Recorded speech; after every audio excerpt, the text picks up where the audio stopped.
Did you watch the presidential debate between Donald Trump and Kamala Harris? I haven't finished it yet. Halfway through. Halfway through. Okay.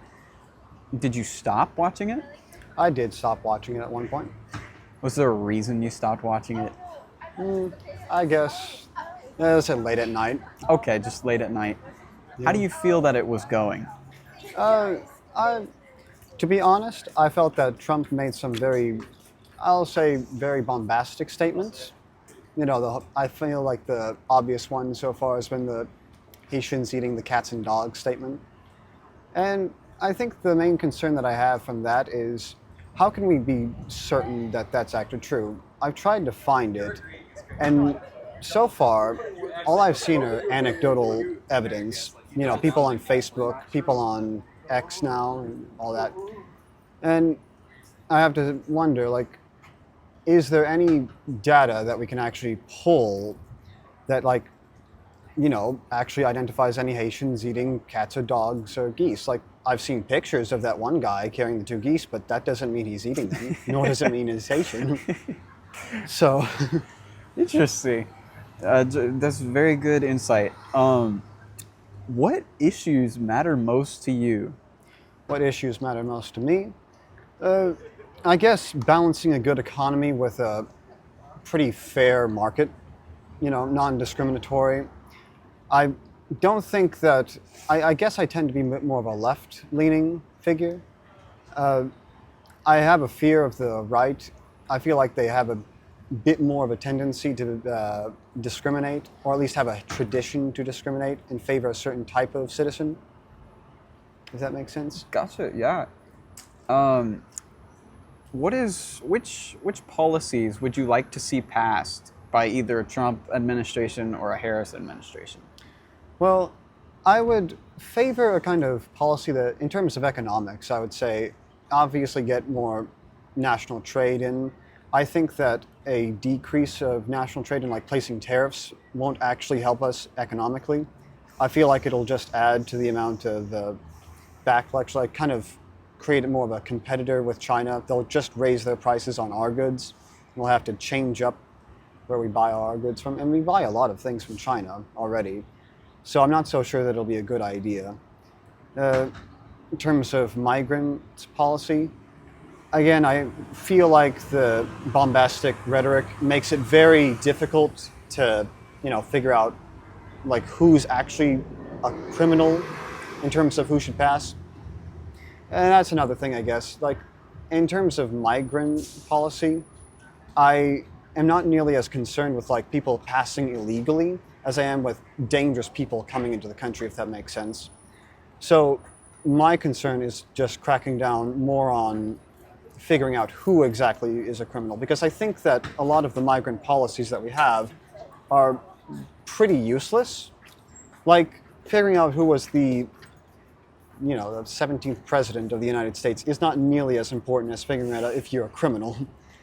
So I feel like they could pass some policies and change that, make it a bit more focused on like who actually is risky in our country versus not risky.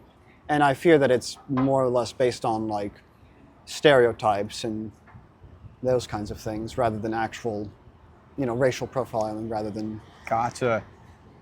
Could you tell me who was the 17th president of the United States? Me? Not at all. Okay. All right. I was just wondering. Going off of that, so how do you feel about current foreign policy under the Biden-Harris administration? Under the Biden-Harris policy, I would say that, as far as I can tell, Biden had some good policies. Like, for example, with the one I'm most recently familiar with was the ban on Russian imported oil and crude gasoline and those kinds of things. It definitely hurt us in terms of like the raising of gas prices. Like that's one of the reasons why it increased.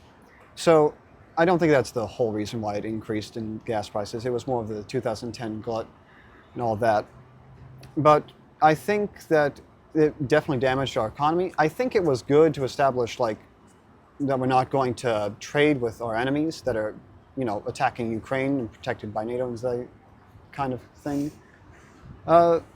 With the trading of China, I feel like we could have had a bit more of a. We don't need necessarily like competitive tariffs on them. I feel like we can actually establish a more gradual approach to fixing any foreign policies that they might have without necessarily being so, I guess, competitive in that sense, because we're not quite nearly as enemies with them in like an actual war sense. It could develop into that though, but you know, Um, how do you feel about current policy with Israel? with Israel, the Israel-Hamas situation.